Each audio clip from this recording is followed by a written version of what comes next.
background tak cantik, pergi lah tukar background yang lebih cantik dengan korang. Macam sekarang ni saya dah set up dah background saya.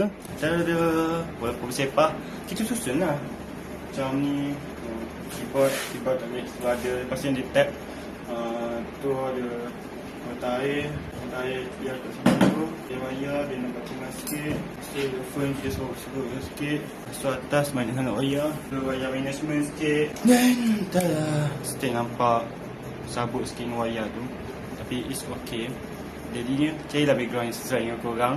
Dan inilah mungkin background yang sesuai sikit, senang manage. Macam benda saya tak atas ni, jadi saya cari ruang yang senang sikit nak settlekan. Jadi saya cari ruang ni je, saya boleh ambil botai. Kalau saya ambil harus saya ambil botai ni, kalau saya nak cas saya ambil ni. Dan kalau saya nak cas lalu, saya ada kabel yang panjang untuk cas telefon ni. Dan ni lah, saya nak shoot video, saya nak cas telefon masa edit, saya cas terus. Kalau saya nak video, saya nak dengar lagu, ada speaker kat sini. Saya nak tengok cerita, telefon Samsung lama ada kat sini. Nak telefon spare, semua ada kat sini senang.